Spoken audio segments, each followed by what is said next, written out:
Sri Gurubhyo Namaha. I very warmly welcome all of you to this conversation, this author Q&A between Sri Ram Madhav ji and Harshgupta Madhusudan. There are only two politicians in India who I am aware of who are prolific writers. And both of them are on either side of the divide, the political divide. One is an elitist, and he philosophicates our heritage and culture.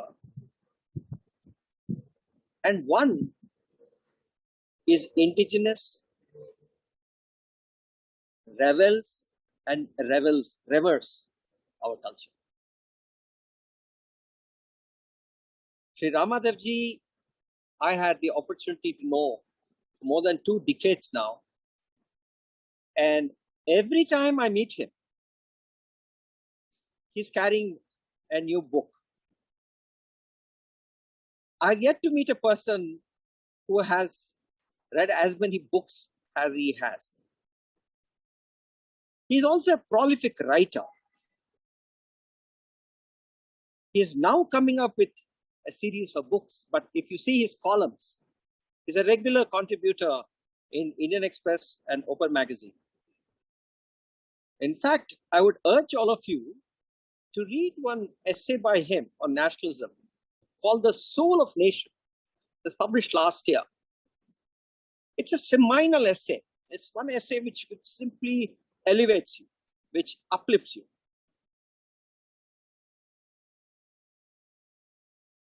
There's often a complaint that the current dispensation does not invest in building an ecosystem. I do not want to go into the merits of that, but what I personally have seen is Sri Ram Madhav ji, through his India Foundation, for the last 10 years, has been very systematic, consistent, and consciously encouraging a wide variety of intellectuals through his various events and programs, marquee events and programs. Young Thinkers Meet, Ideas Conclave, Dharma Dhamma Conference, very wide variety of events that he holds. In fact, a number of intellectuals that we see on the non-left side today have all been featured in one of his events, probably discovered also in some of the events. And yet, consciously, and always encourages his team to come to the fore. Personally, Indica Academy had an opportunity to deal with India Foundation on a number of occasions. We have instituted the Swarajya Awards. We have conceptualized and co-curated Indica Festival. We have established the first Center for Soft Power and several such events and features. So it gives me great pleasure to welcome Madhav ji to this platform and for Harsh to engage with him about his book, The Hindutva Paradigm. The quest for a non-Western worldview to integral humanism. I was just before this event was just going through this integral humanism by Pandit Deendayal Upadhyaya on Wikipedia, and sure enough, without without any doubts, Wikipedia is up to its mischief. And one of the things it says right in the beginning of the first paragraph is that Richard Fox has characterized this as an ideological hijacking and a transplant that was designed with the purpose to appropriate the authority that the Gandhian idioms had on Indian politics. So I find that very amusing, and it is something for, and I don't find a mention about Sri Ram Madhavji's book. I hope it is corrected, and his book is also featured on that. And of course, we would not be able to edit anything else because they do not allow you to edit. But I very warmly welcome you, sir. I'm once again grateful to you for all the help that you have extended to us over the years. And over to you, Harsh. Please start your Q&A with Sri Ram Madhavji. Namaskar, Sri Ram Madhavji. This is Harsh Gupta Madhusudan. I have just received your book a few days ago and just finished reading it, called The Hindutva Paradigm, Integral Humanism, and the Quest for a Non-Western Worldview. Before we get down to discuss that, I want to say it's an honor to speak to you. You are one of the few politicians that I know of who has written a book of such depth. This is your third book, I believe. You had written a book on China, India-China relations earlier, and then a collection of your essays about a year ago, more of an anthology. This is your first kind of, if I'm not wrong, complete philosophical work on the big question that India is facing. And I must say it is supremely well researched. As somebody who has myself written 2 books, I know how painstaking it is to do this kind of research. The depth and breadth of the research is very good. So before we jump into that, I want to first discuss the title and subtitle of the book itself. But even before that, please tell us, why did you write this book right now, given how painful it is? As a fellow author, I understand why now and why this book. Firstly, this book is about ideas. This is not any ideological work. I mentioned it in the foreword itself that I personally abhor the word or idea called ideology, because ideologies, whether they are right or left, they are all closed set of ideas. Hinduism has always been a very open, very inclusive, and organically evolving school of thought. So it is one of those very original contributions that India has made to the world over millennia. Talking of ideas, the very important question that you raised, why this book on this topic and why now? What I felt was any Indian contribution which was original in the last century was Gandhiji's ahimsa and satyagraha, truth and non-violence, truthful resistance and non-violence.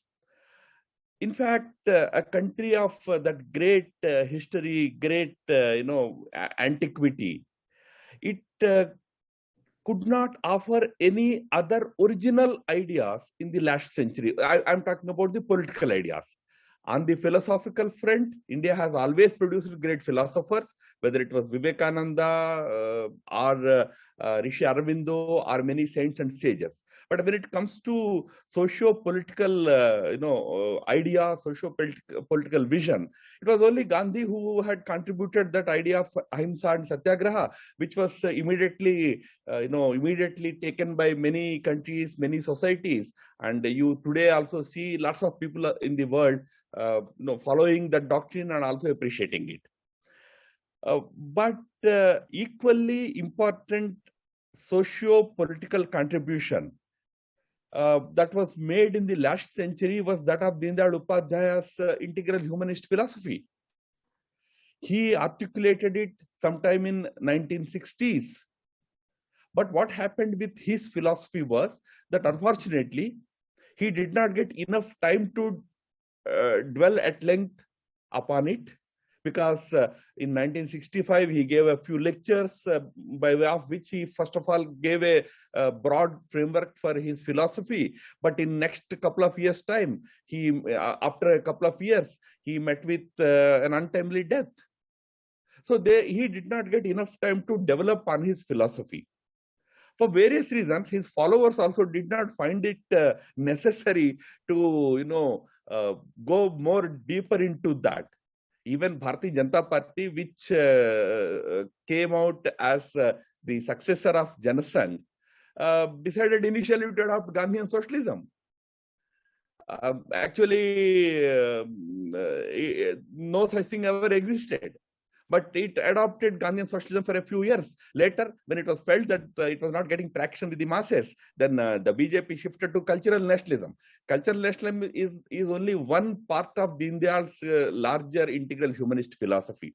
So I thought that philosophies, especially socio-political philosophies, have a long shelf life. You may probably recall that Karl Marx and Friedrich Engels had authored their Das Kapital in 1850s. But the first application of it happened almost 60 years later in 1917 in Russia, which became Soviet Union subsequently. So ideas take their time to mature and evolve. So why not similar way Deendayal's integral humanist philosophy be relooked at in the present scenario, and see if in the 21st century we can draw some good lessons, good messages from it. That was the whole idea behind coming up with this book. I also said in my book that this is not the first work to be done on the topic.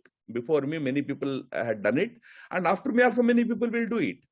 Mine was one additional contribution to it from my own perspective and my own understanding. Thank you. Sir, I think you're being slightly humble. You've not just discussed Deendayal Upadhyayaji's 4 lectures, and we'll come to that. I think there is a lot of original contributions from your side also, especially in the second half of the book. And we'll discuss that. But before coming that, why the Hindutva paradigm as the title? Why not integral humanism? Why not something? And why the word paradigm? I just find it interesting that you mentioned it. Right. First of all, as I said, I did not want to call it any ideological book. Right. I could have called it Hindutva ideology, but ideology, that word I thought is not, it doesn't fit with the Hindu word, number one. Number two, Hindutva is one word which is either grossly misunderstood or deliberately misinterpreted. And you know that very recently there was an effort to dismantle Hindutva also by certain, certain scholars in the West. So I thought that whole confusion about the word Hindutva and those deliberate efforts to present it as though it is different from the original Hindu ideas needed to be put to rest, or needed to be addressed rather. So that's the reason why I chose Hindutva as a part of the title. Now, I could have used Hinduism also, but again, I don't agree with the word ism. Hindu cannot be described as an ism. Isms are propagated by individuals, confined to a few ideas and a few books, whereas Hinduism is so vast, so expansive, that it is anything but an ism. At the most, you can call it Hindu-ness or Hindu-dom, you can call it, but you cannot call it Hinduism. Hindutva is Hindu-ness or Hindu-dom as we understand it. So that's why I used the word Hindutva. Paradigm word I used only to say that when the whole world is looking for a new paradigm, a paradigm shift is likely to happen post the COVID. Why not look at this paradigm? It's a totally new worldview, different from the Eurocentric worldviews that have been prevalent in the form of various isms in the world. Here is a non-ism and a non-Europe centric paradigm. With that thing in mind, I use the word paradigm for it. That makes a lot of sense. Speaking of Eurocentric and Western worldviews, the subtitle is Integral Humanism and the quest for a non-Western worldview. And in fact, in the internal chapters, you actually compare how the Dharmic or the Indic or the Hindutva view is different from the Semitic view. So actually, in a way, I think the word Western here is standing for Semitic, which perhaps in turn is standing for Abrahamic. Because I want to understand, how do you think of the West today? And do you really mean a non-Abrahamic worldview when you say a non-Western worldview? And if not, how do you see the West over and above Abrahamisms? Because it's very important to discuss this, because the West itself is evolving and changing over the decades. And as you said, after COVID might have another paradigm altogether. Look, as I understand it, the European or Western ideas, I agree, largely had their origin in the Semitic or Abrahamic faiths. Yes. The worldview that evolved right from the time of the Greeks, followed by the Romans, followed by many empires, kings, kingdoms, and all. From that experience and the evolution of the Semitic religions, was basically that became the basis for the evolution of the Western thought. But part of it also evolved as an answer to the Semitic beliefs, as a response to the Semitic beliefs also. It's not that everything that Europe propagated or propounded in the last 2 millennia was every time centered around Abrahamic or Semitic faiths alone. There were the counter narratives also. But even those counter narratives, in the form of various isms, for example, take the case of secularism or liberalism, or even things like feminism, they were actually a revolt to existing Semitic order. Exactly. But even those isms are those revolts which took the shape of European ideas, they also are products of their history. They are also products of their contemporary situation.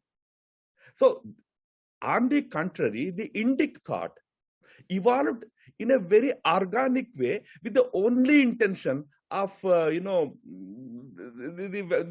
welfare of the entire mankind. The very origin, the original idea behind evolution of entire Indic or Hindu or Indian thought was Bhadra Ichcha, benign wish, and that benign wish was Vishwakalyan, human welfare of the entire mankind. It was not in response to any situation as it happened in Europe or in the West.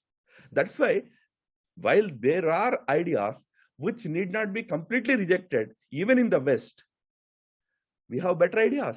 So if I'm not wrong, I can interpret your understanding of integral humanism as a universalistic worldview. Yes, it is integral at one level, humanist at the other level. So it has to be universalistic. Humanist is universal, integral is universal, and it is not anti-West. It is a non-Western view. Okay. And I think that's a very critical distinction, that it's not anti-West.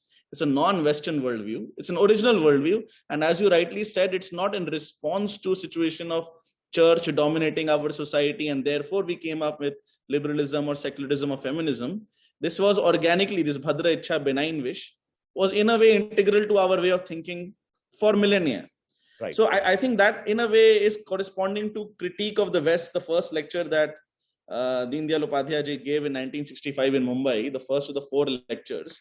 I think the other 3 lectures are about body, mind, intellect, and soul. The third one is very interesting, nation state, and how they're different. And I think you also write about Rashtram very beautifully in one of the chapters. and how Rashtram has a universalistic view as well as a territorial view in a contemporary practical parlance. And lastly, on economics. And I think economics is also very interesting. We'll discuss all of that. But coming on this again, on this critique of the West, when we are saying that this is not an anti-Western worldview, it's a non-Western worldview, how does that square with the way Deen Dayal ji saw the West and the critique he did in 1965? Because remember, the West has dramatically changed since 1965. This is Summer of Love in 1968. The Catholic Church pronounced many doctrinally path-breaking pronouncements in the 1960s, especially on the Jews first, saying that they can also go to heaven.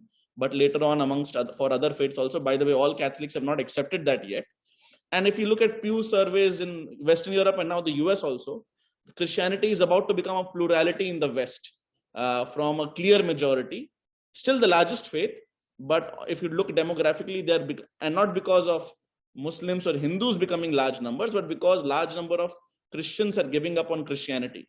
So how do you see Deen Dayal's lecture critique of the West 55 years later? Deen Dayal's critique of the West at one level was based on the contemporary reality of the West at that time. I mean, when he lived and he looked at it. But it was also based on the important theological and philosophical ideas that were at the root of whatever was happening in the West at that time. So it was not just a contemporary critique of it, but it was a very fundamental critique of Western thinking and all.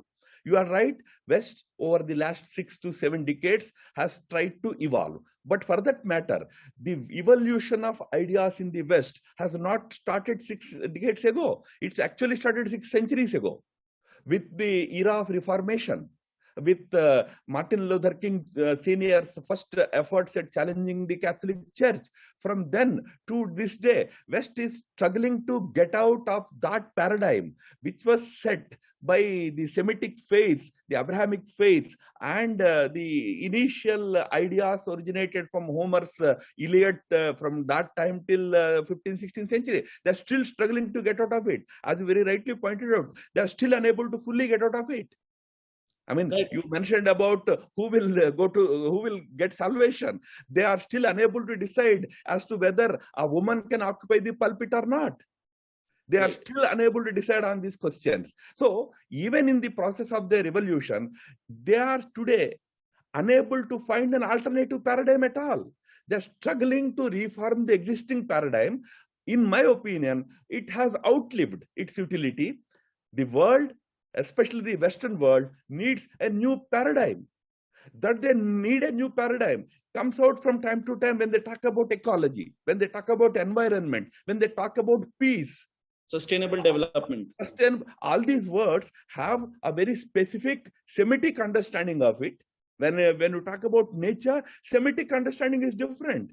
But for them to achieve real, environmental balance, they need to look for a different paradigm. Their paradigm is not going to give them any solution. You know, there was a very interesting article, Madhav ji, 10 years ago, when in Newsweek, I don't know if you remember, saying we are all Hindus now in the US. And of course, this is before all the BJP came to power in India, and therefore Hindutva became more of a bad word for certain left liberals in the US to kind of put down, and you kind of insinuated about the dismantling Hindutva conference. But that piece was very interesting, saying that more and more Westerners and Americans particularly believe that all paths can lead to salvation or liberation or moksha. They believe in sustainable development, ecological, these words that in a way have a very different worldview or meaning in Semitic or Abrahamic worldview, where man is the center, whereas here it's integral humanism. So the reason I bring that up is, yes, it has changed a lot. It is rapidly changing. In fact, the Christian demographics within the US the pace of fall has accelerated since the turn of the millennium. It started in the 1960s, actually. But even before Martin Luther King, you mentioned that there is a very interesting person you mentioned in the book, Marsilius of Padua, the 1200s. He actually spoke out against the Catholic Church. Interestingly, in his writings, he called Aristotle to be a divine philosopher. So he was not attacking them only from a later proto-Protestant point of view, but from a Greco-Roman pagan point of view as well. Like, do you think a large part of modernity in the West is they're not being able to come out of this kind of Christian, Judeo-Christian paradigm, but a large part of the inspiration came from the Greco-Roman past? And is that not something that is much more in alignment with Hindu, Dharmic, or Indic thinking? And that is what has actually led to this acceptance of multiple paths, the way Rig Veda also talks about. I am afraid their whole modernity, modernity discourse was, at the very philosophical level, I'm talking about it. Yes. At the very philosophical level, it was like, from fire to frying pan, or what is it called? It's something like that. So they could not come out of, they could not find any credible alternative paradigm to place themselves and think. They were thinking in that very historical, civilizational, Western civilizational historical framework, and looking for a solution to the problem that the Semitic worldview was creating. That's why I'm saying, through that, they may find some relief. They are not going to find real salvation in any case. So for salvation, they need to look for other worldviews. The article that you referred to in Newsweek actually indicates that how people in US today talk about soul. Yes. They talk about yoga. They talk about peace of mind and peace of soul. So from that point of view, this whole discourse is like a Hindu discourse. Exactly. So it's a piecemeal approach that is happening today. Yoga centers are major commercial centers in the West. It's a huge enterprise there. But this piecemeal approach is only a reaction that is happening. Right. But the world probably needs a very comprehensive alternative philosophy for the 21st century future. Speaking very briefly about the yoga centers in some red states, in conservative states, they're trying to ban yoga, or they're trying to force public schools to say it is not Hindu. And some have invented quote unquote Christian yoga to continue with yoga, but make it more palatable to certain sensibilities. How do you feel about that? I personally think it's good that they're absorbing it in whatever way. In the long run, what is not true cannot stand. But do you think this is acculturation, like taking what is good about Hinduism and not calling it Hindu anymore, whereas all the bad things in popular discourse in New York Times, Washington Post becomes linked to Hindu? I'm not saying that is all that matters in their popular consciousness, but how do you think taking good stuff and delinking it to Hinduism, does that work for us in the long run or not? No, absolutely. See, personally speaking, ye yathamam prapadyante tam tathaiva bhajamyaham. This was what Lord Krishna said in Bhagavad Gita. In whichever form you want to worship me, you worship me. I don't mind. If you don't want to call it Hindu yoga, call it Christian yoga. You will end up doing yoga, end up entering the realm of Hindu civilization. There's no escape. At the entry level, you want to have a different name for your gate, have a different name. We don't mind. But when did we say that Pranamanta Vishwam Hindu? Right. We always said Pranamanta Vishwam Aryam. Aryam means we want to make the whole world nobler. Noble. It has to become noble. For becoming noble, if somebody wants to practice yoga and give it a different name, let him do it, personally speaking. But there can be some people who see a conspiracy behind it, hijacking it and all that. I'm afraid we need not be so defensive on those issues. No, I agree with you. And I also see the point that we should not, of course, look other way when conspiracies happen. But maybe this is the way some people enter it. And then, of course, the truth has to win. Let's come to the lecture 3. Lecture 2, I think, is too metaphysical, about the body, intellect, and soul. I think it's an important lecture, but perhaps it is above my pay grade now. So I'll go to the third lecture, which is more socio-political, directly relevant to what you mentioned about the book's purpose. Evolution of the Indian nation and state. This, I think, is very interesting. Discussing this book only in the media, Madhavji, you have discussed the partition part of it. You have given a few interviews to Indian Express, the print, etc. First of all, the Indian nation, and because you discuss Rashtram very beautifully later on chapter, you quote Aurobindo Ghosh that for us, the nation is not the highest synthesis. The highest synthesis is not just even all of humanity, but even life forms beyond humanity. But practically speaking, you have to have a territorial state to begin with, where you start putting these ideals into practice. And then, as you said, we want the best for all of humanity. It's not just something that we say, that is genuinely what we believe in. But given that idealistic reality and the prosaic reality of today, what is this Indian nation state, and how because I am a bit confused about the RSS position on partition and Akhand Bharat, in the sense that, of course, is partition the bad thing that has happened, or the centuries and decades of demographic change which already happened, that a certain form of dharmic national consciousness or civilizational consciousness already reduced, and 1947 was simply the acknowledgement of it? Like, would we really be happy, if I want to put it bluntly, maybe you will not say it, but with 350 more million Muslims in a universal adult franchise situation on the two sides of our borders? Sorry for the direct question, but I think it's important.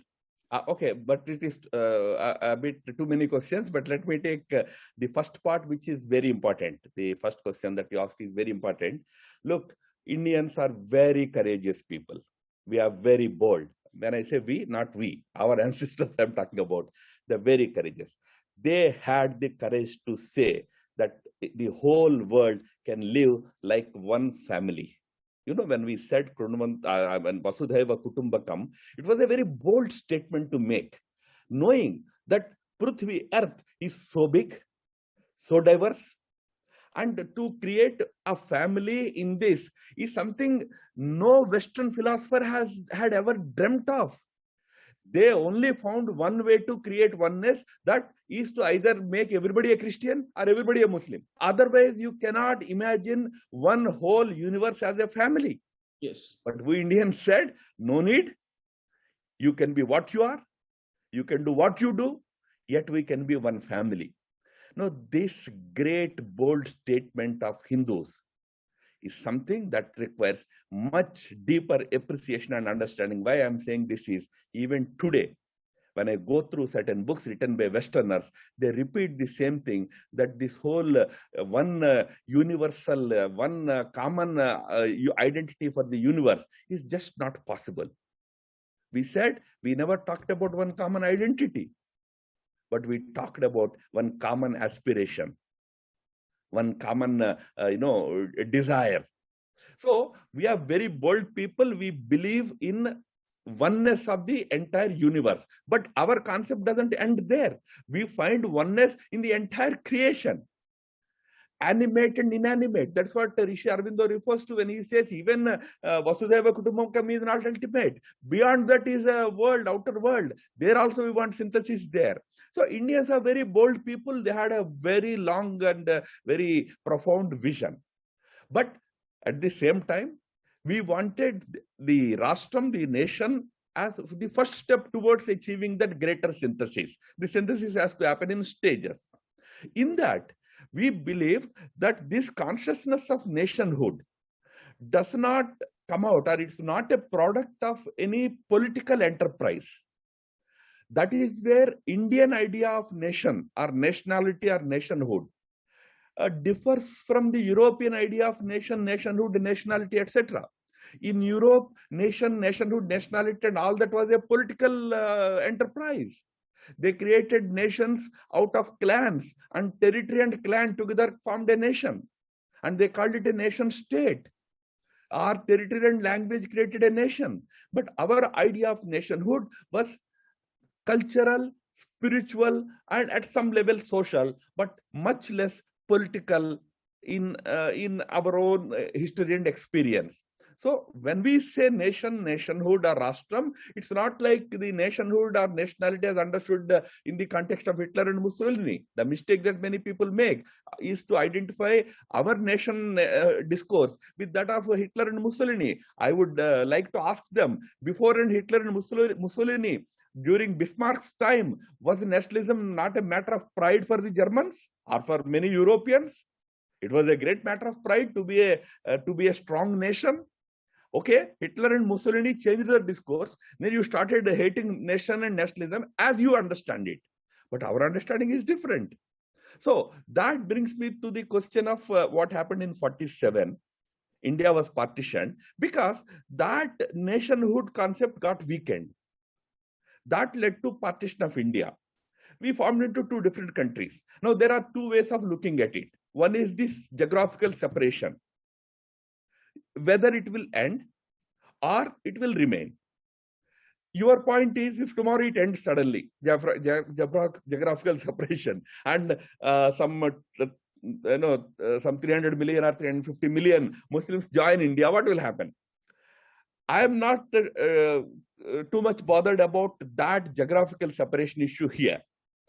What happened in 47 was not just geographical separation, you must remember. It was not the partition of land, it was the partition of hearts. So the Akhanda Bharat we talk about is not about ending the partition of land. It's more about ending the partition of hearts, partition in minds, partition in hearts. We started believing that we are two separate people, which we are not. The reason simply is a Muslim or a Christian in India, unlike a Muslim in Europe, Western Europe, or a Christian in Arab lands, is not a migrant. He is not an immigrant in India. He is from the same stock.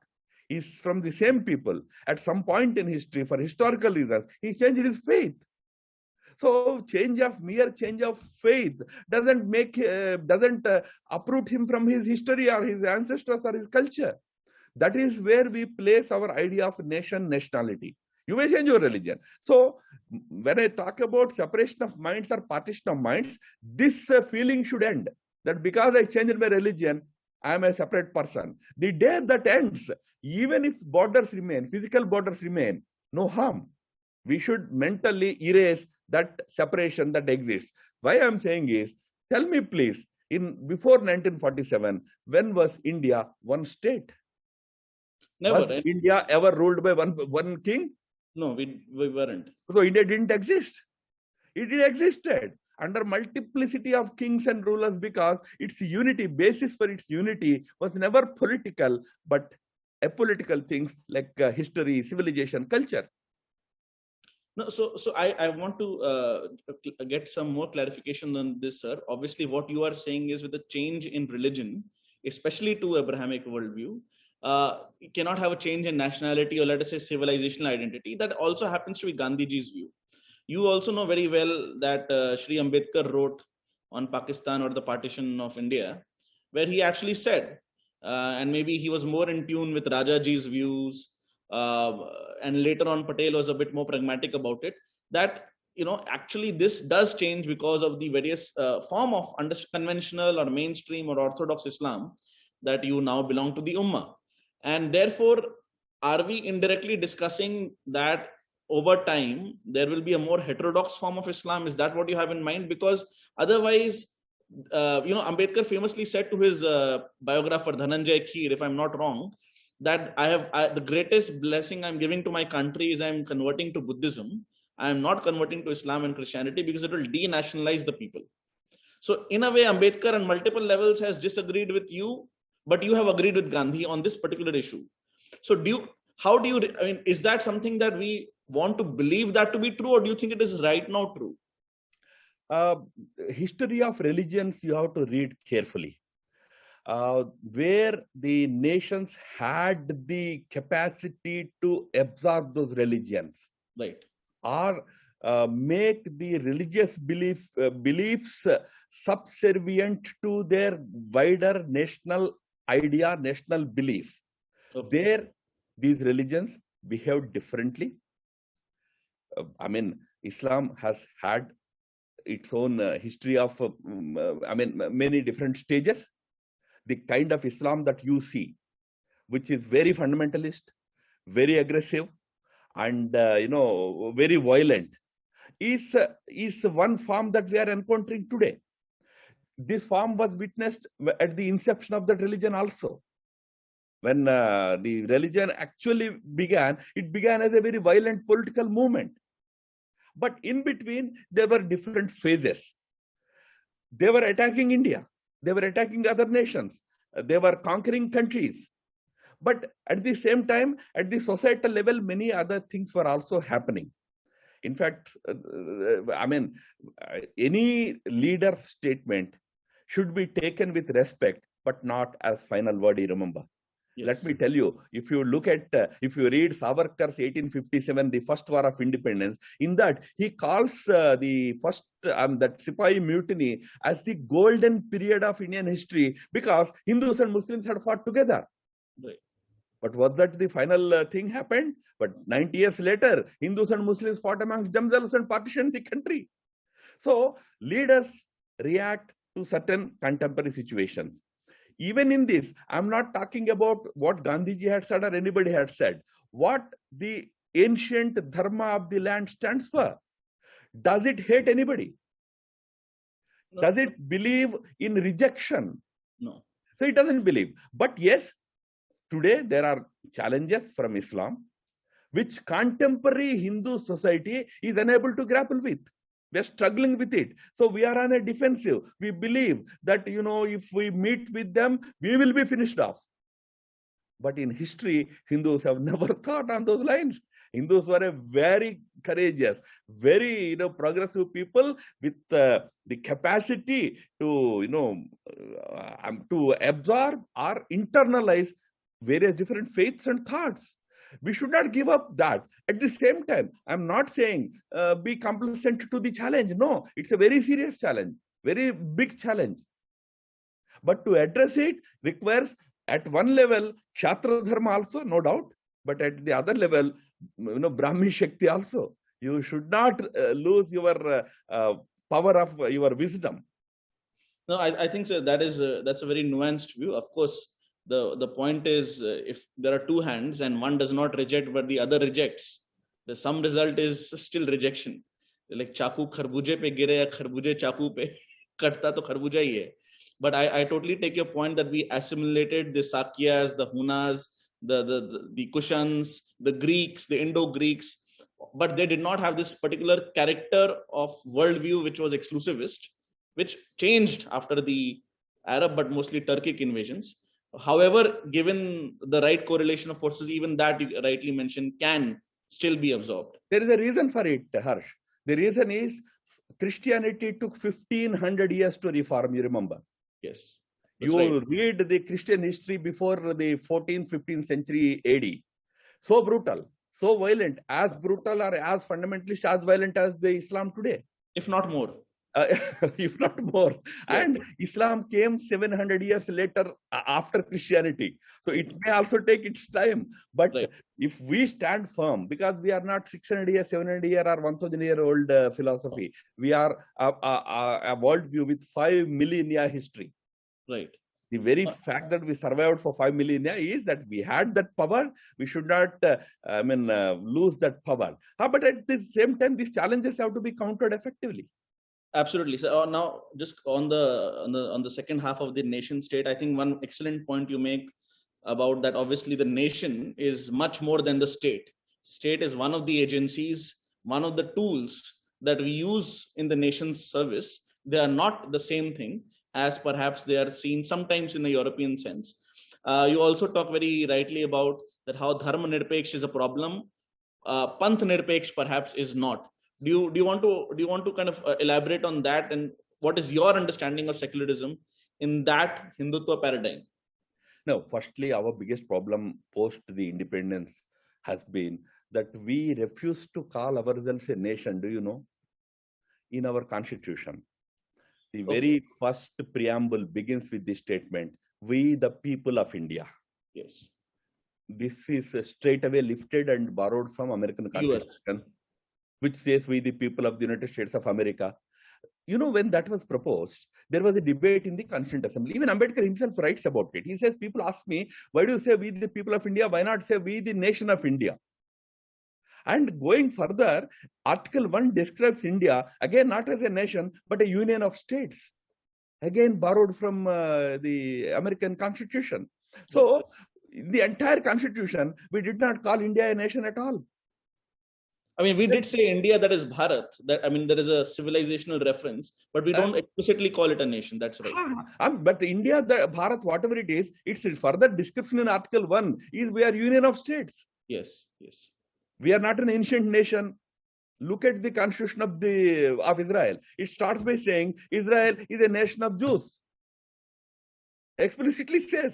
I mean, with 20% Arab population, they claim to be a nation of Jews. I mean, there can be debate over whether that is right or not. I'm not getting into that. See, we explicitly never defined whether we are a nation or not. But then the more important point I'm trying to attract your attention to was, when Ambedkar was asked about it, Ambedkar's reply was, okay, it's very fashionable to say that we are a nation, but where is the national consciousness in India? We are divided into castes. We are divided in on religious lines. We are a divided lot, and you call a nation. We have to create a unified nation here.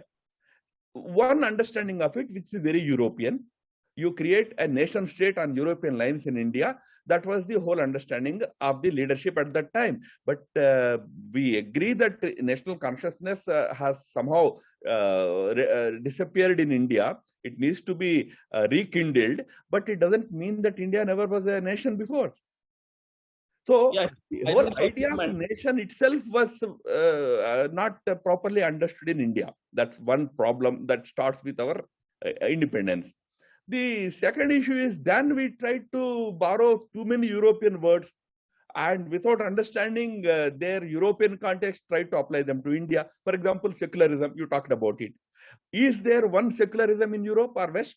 no. The French secularism is complete rejection of religion, whereas the US secularism is complete freedom to religion. In US, presidents take oath in the name of Bible. Yes. Whereas French secularism is just the opposite. There is no one secularism in the West, but we brought it to India and we called it Dharma Nirpekshata. Very funnily, number one, Dharma is a much wider concept. At the most, you can call it Panth Nirpekshata, because state is supposed to be religion neutral. Yes. But Dharma is a set of values. It includes values of Raja Dharma. It's a principle that Raja should follow. How can it be Nirapeksha? Absolutely. I mean, how can it be away from those values? But we started calling it Dharma Nirapeksha. And more interestingly, when you listen to the speeches of our leaders, what will they tell you? They tell you and me, Harsh and Ram Madhav, to be secular. Yes. My point is, how can I be secular? I mean, how can I be Dharma Nirapeksha? I have my Dharma. Of course. Even assuming Dharma is religion, I have my religion. If I'm a Hindu, if I'm a Sanatani, my religion is there. I cannot be Nirapeksha about it. Who should be Nirapeksha? State should be Nirapeksha. But in India, state is most communal. Yes. They pass bills on religion basis. They do things on religion basis. The entire election process is based on religion. State, which was really expected to be Dharma Nirapeksha or Pantha Nirapeksha, is just the opposite in India.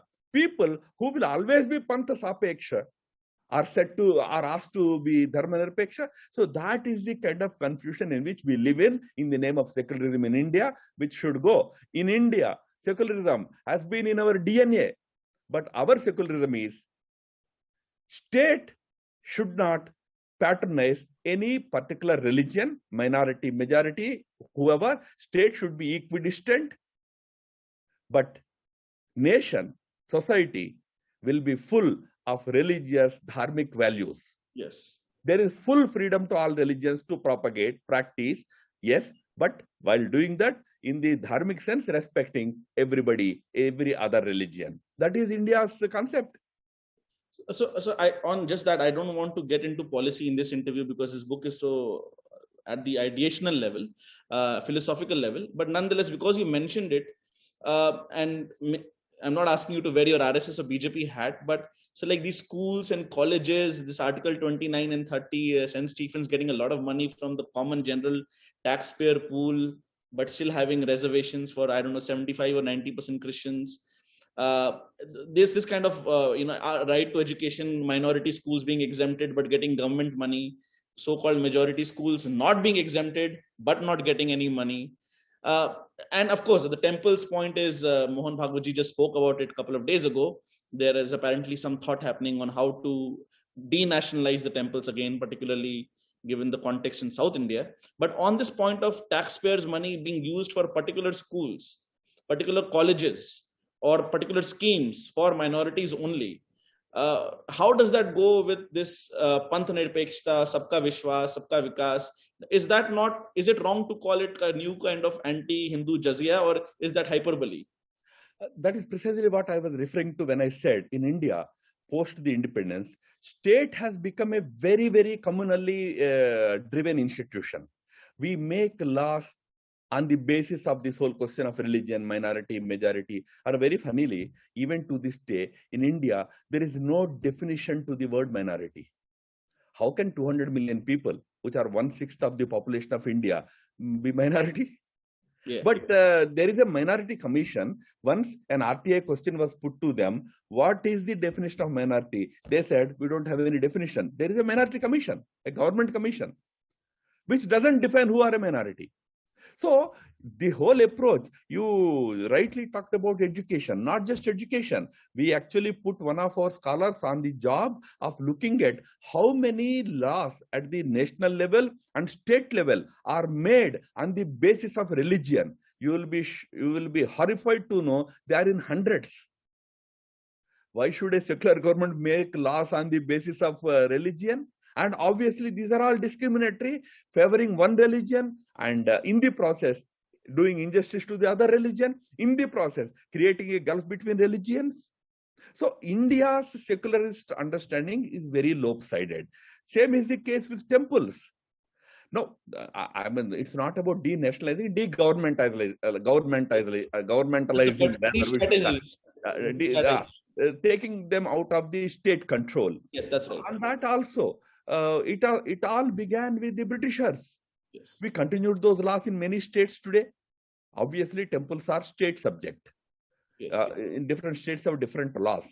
There is freedom in certain areas in North India. There are temples which are free. Not necessarily all temples are under government control. So, in any case, the fate of the temple should be left to the community, just as fate of Gurudwaras is left to the Sikh community, fate of madrasas or mosques is left to Muslim community, fate of temple should be left to the Hindu community is one fundamental thing that we have to achieve.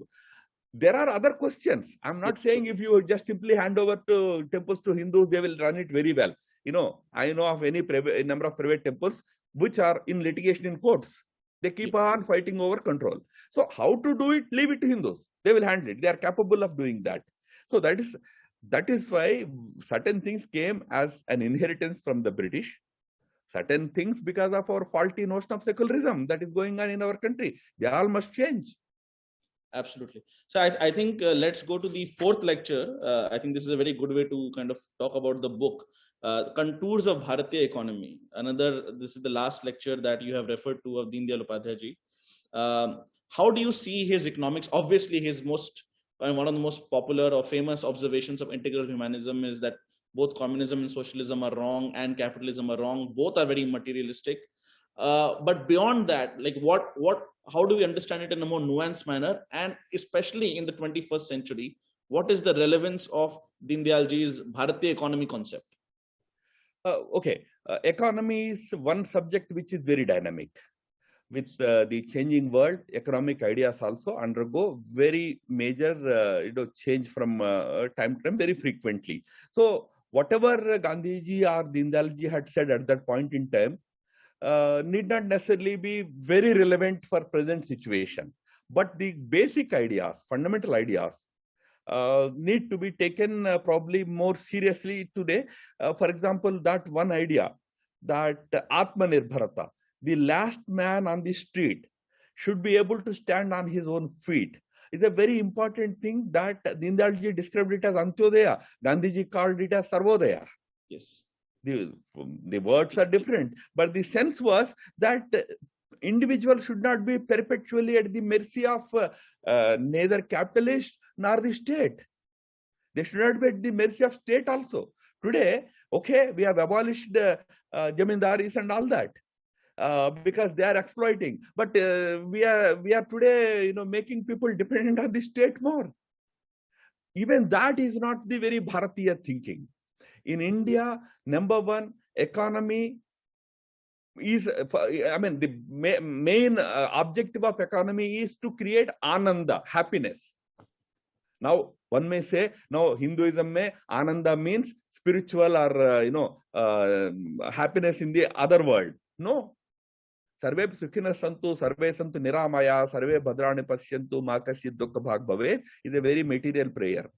It's about this life. You have to lead a happy life, no diseases. You should get all good things in life. You should not have any sorrows. It's about this life. We always strived for happiness in life.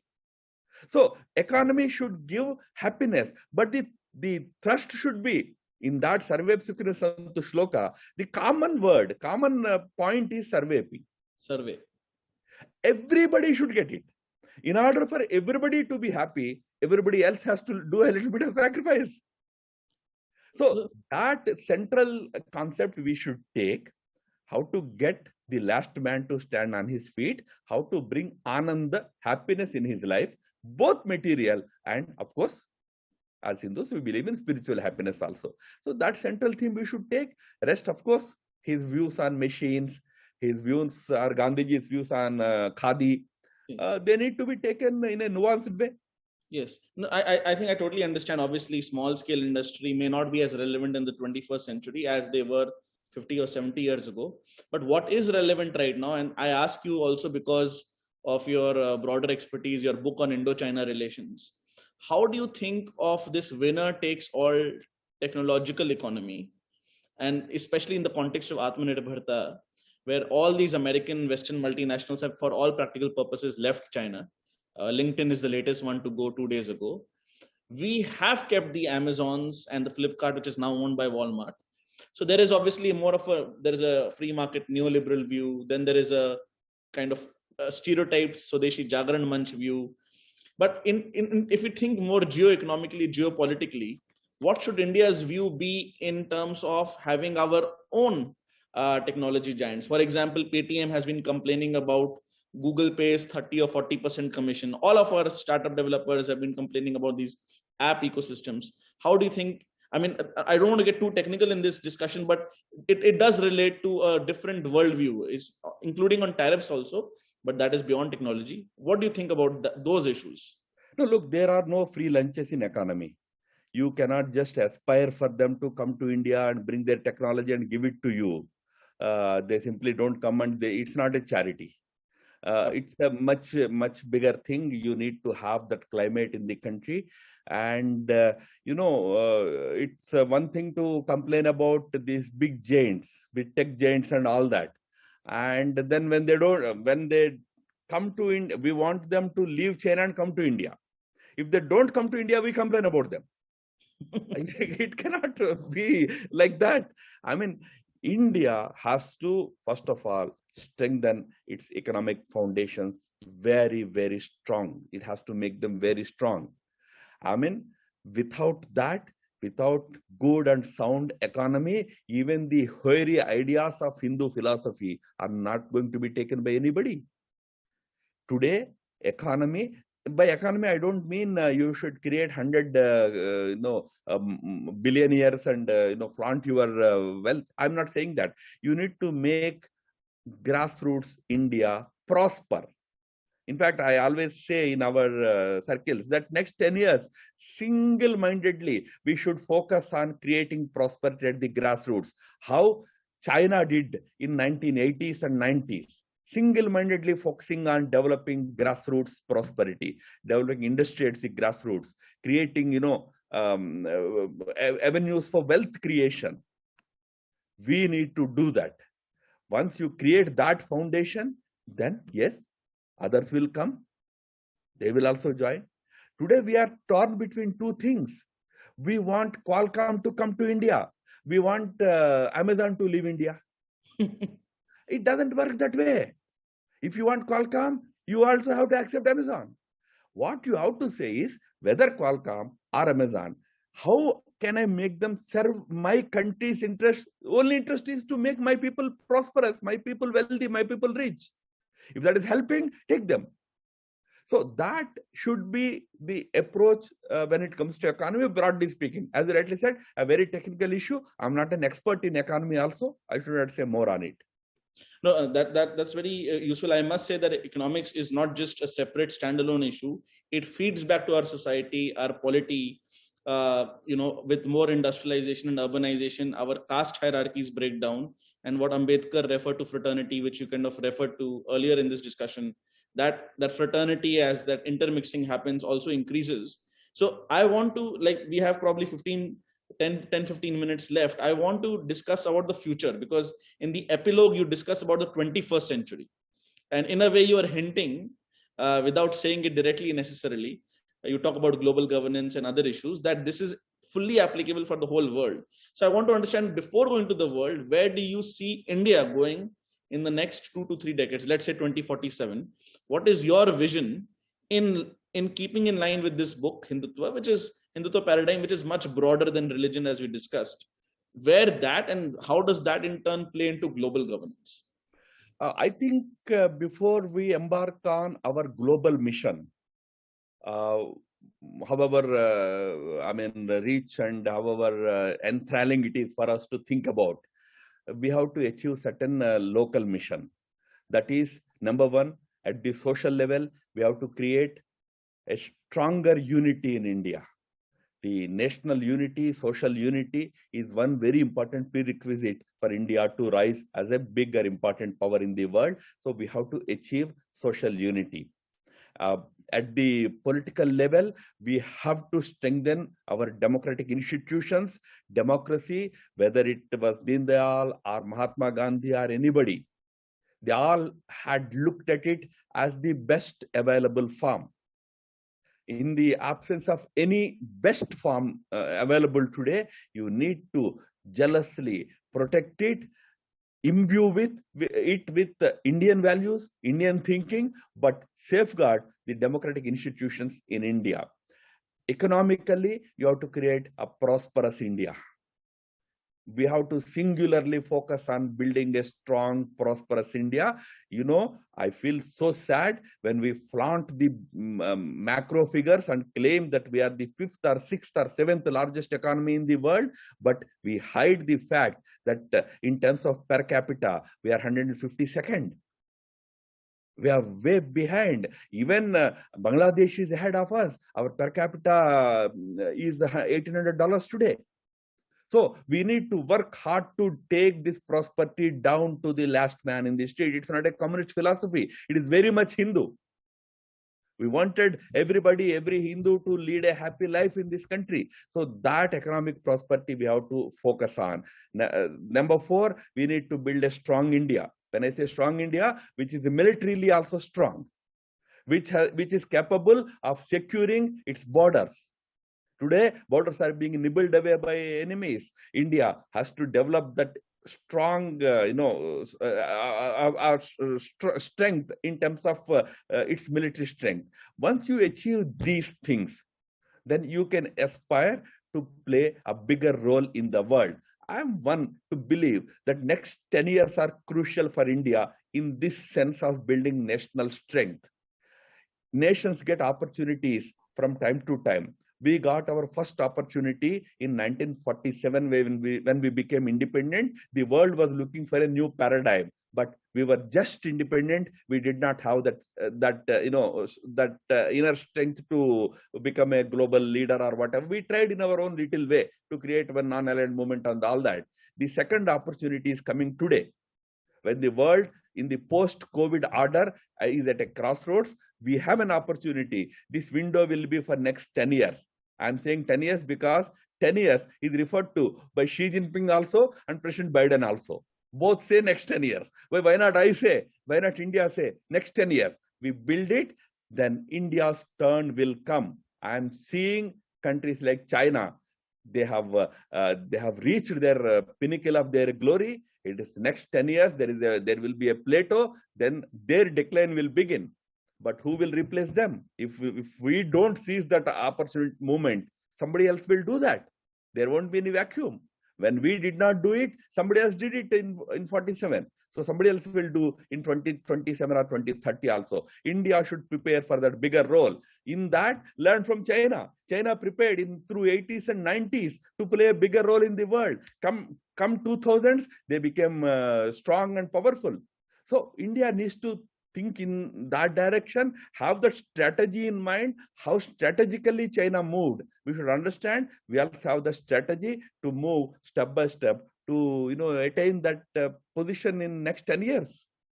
No, absolutely. You're absolutely saying that it would be delusional to think of global roles in the current moment. It doesn't mean we should not think about it in a long-term sense without first solving the local problems. And I think this is a good opportunity to quickly end on some recent events, just to get a sense of what has happening with the farmer protests. In a way, from an ideas point of view, it is a reflection of a certain cleavage in Indian society. Farmer protest is more of an excuse of a certain Abrahamization of mind of a particular sect. How do you see that problem where we saw an innocent Dalit Sikh being killed in a very brutal manner? How do you see that mindset of separatism being solved? There are Punjab elections coming next year. UP elections are obviously very important, but Punjab elections are very sensitive. And you have worked in very sensitive areas like the Northeast of India for a long time. How do you see this Punjab problem, which is an element of Abrahamization of the thought process there? How do you see that playing out, which has come back after 2 decades? Firstly, all conflicts in India, in contemporary India, are a result of politics. Largely, it is politics that drives conflicts in India today. Beyond politics, lot of efforts to bring communities together, bring a nation together are happening. For example, organizations like the RSS and other organizations are actually doing human work towards bridging, gulf between the communities, bringing them together, bringing the whole India, knitting whole India in one thread. That effort is going on and going on very successfully. But where there is a predominance of politics, there conflict arises. The entire farmers' movement is a purely politics driven. It has no meaning, no sense, no logic, no rationale except politics. As you rightly pointed out, probably after the Punjab and UP elections are over, this movement also will fizzle out. Let us hope that. And there is a need for greater democratic accommodation also from the ruling party side to see if this kind of conflicts can be addressed in a better way, in a timely manner. That's also one thing that we have to look at. That's why I said democratic institutions need to be much more invigorated, much more strengthened. That is also the need of the hour, because democracy never meant, at least India, as far as India is concerned, never meant majoritarian rule. Right. It's a different concept in India. Democracy is. I wrote a full chapter on that. But that last point that you are referring to about Punjab again becoming a problem, at least we don't see it happening. There will be vociferous elements in any society. Are they not there in America? Are they not there in other countries? They will be there. They seize opportunities to indulge in certain reckless acts, like the one you referred to, that brutal killing of an innocent person there. These things sometimes happen. But larger Sikh community is no longer prepared to turn the pages backwards. Yes. To the time of Bhindanwales and all that Khalistan. It's not going to happen in India again.